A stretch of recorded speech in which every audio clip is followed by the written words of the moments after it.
So a restructuring plan was brought in effectively as part of the government's response to the COVID pandemic, reflecting that they felt there was a legislative gap between our current insolvency tools and what was needed to save what would be viable businesses.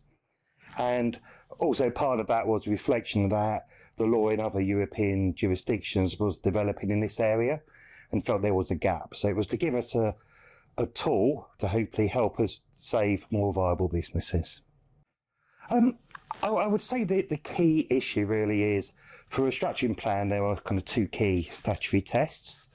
One is effectively, are we comfortable that this is the best outcome for the company? So what's been proposed is better than any alternative.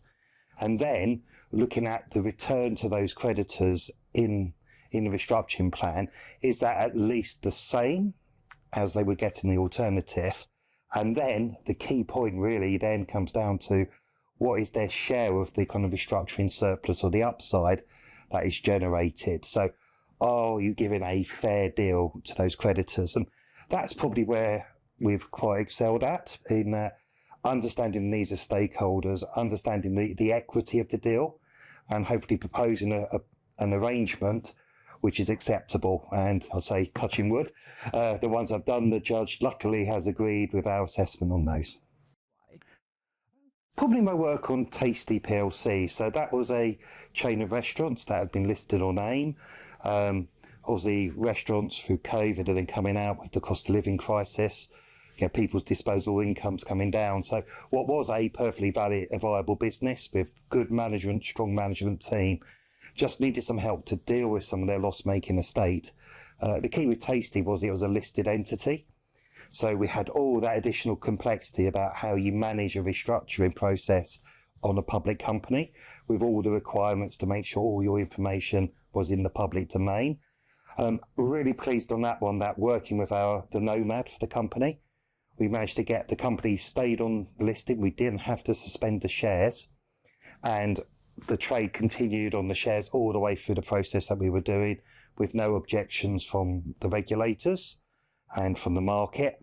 And it was a very first listed restructuring plan, so that's always nice to do the first of something. Especially I like my new toys around like restructuring plans and moratoriums. But really reflected in that, effectively the share price doubled once the restructuring plan was sanctioned, which kind of showed, the market sentiment that we'd actually done the right job to right shape that company. First thing is really to understand your position and the position of your stakeholders. I always say that if you can do things consensually, that's the best option. But to do a consensual deal, you need to know where your ammunition is and where your leverage is.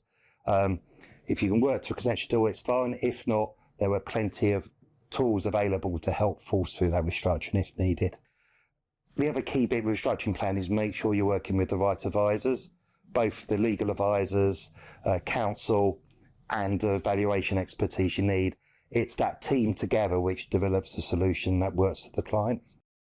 Well, I think we can show from our track record, we understand the process, and really going back to it is, particularly when we look at multi-site operators, it is pointless burning that company's bridges with its landlord base, because if we've done our job properly, they will hopefully grow and continue to grow and want more sites. So it's been hard but fair with those landlords, and I think hopefully we've got that right balance at the moment.